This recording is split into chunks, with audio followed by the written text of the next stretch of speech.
لەم توێژینەوە خێرایەوە هەرچەنە بەنەوە دەرس ڕۆی و بەڵام خێرایە و زۆر بەپەلێ و پوختەیەک بووە لەمە ئەومان بۆ ڕوونە بێتەوە کە تەوحید وەک چۆن سێ مەیدانی سەلماندنی هەیە کە ناسین و پەرستن و حاکمەتی خوای گەورەیە بەرامبەریشی سێ مەیدانی شرک هەیە کە چەندەها کەندەڵانی تێدایە بەم سێ مەیدانە و دژە مەیدانەکانیان واتە بە هەر شەشەکە توحيد المعرفة والإثبات وتوحيد الإرادة والقصد وتوحيد الحاكمية لبران بريشيانا شرك التصور الاعتقادي شرك الشعائر التعبدية شرك الشرائع القانونية تيوري إسلامي يكخوا برستيمان رونبيتو نقوكو فيلسوفة كان تنها چند صفتي پروردگاريتك ربوبيتي خواي گورا بقر نبرو تمني خوان بتوحيدي پرستن توحيدي حاكمتك صرف كانوا هر خۆشیان دوایی بە موحد بزان و نەتیجەکەشی هەرەوەیە کە ئەڵەن لەسەر عەقیدەی پیرێژنێک مردی هەروەها ئەو کەسانە کە ئەڕوانە شرکی سەرگۆڕستان و شرکی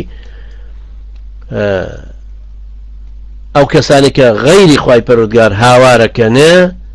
ئەوانەش کە شیر لە سۆفیەکان ئەسوون ئەمانیش هەر بەلایەکی تەوحیدەکانەوە مەشغوڵ بوون دیسان ناشێ ئەمانیش ئەو لایەنی حاکمیەتە إهمال كانوا وایان پێ مەقصود نەبێ کە ئەوەش هەر تەوحیدە بە هەمان شێوەش دیسان ئەبینین ناشێت سیاسیەکانیش لەبەر شەڕەپاڵی سیاست نەنەزت لە خواناسیەکان بکەن نە لە خواپەرستێکە چونکە هەروەکو زانستێکی معریفی تەوحیدی ناسین و تەوحیدی پەرستنەکان وەرنەگرتووە هەر مەشغوڵ بوون بە تەوحیدی حاکمیەتەکە ئەوەشیان دیسان ناوێ ئەمانیش هەر نفسیان بەو شەڕەپاڵەوە مەشغوڵی کردوون کە پێویستە دیسان وا خوا بناسن کە کردگارە ژێنەرە مرێنەرە و تەفاعلی ڕۆژانەشیان لەگەڵ ئەم ناو سیفەتانی خوای پەروەردگارە بکەن بە ئەوی لەزەت لە عیبادەتەکانیان بکەن کە بە دڵ و زمان و ئەرکانەکانیان ئەنجامێتن و بە هەمان شێوە ئەو کەسانی کە خوا ئەناسن و خوا ئەپەرستن پێویستە باوەڕیشیان وابێت کە تەنها خوای پەروەردگار مافی یاسا و ڕێساداڕشتنی هەیە و پێویستیشە ئەمە لە ناخی دڵ و دەرونی ئێمەشا بچەسپێ بشزانین کە تەوحید بریتیە لە تەوحید لە عەقیدە و تەوحید لە پەرستن و تەوحیدیش لە شەریعەتە واتە لە یاسا و ڕێسایە بالمقابل شرکێکیش هەیە کە بەرامبەر عەقیدەکە هەیە لە دید و بۆچوونایە لە جانیبی فەلسەفیایە شرکێکی تر لە دروشمی پەرستنەکانایە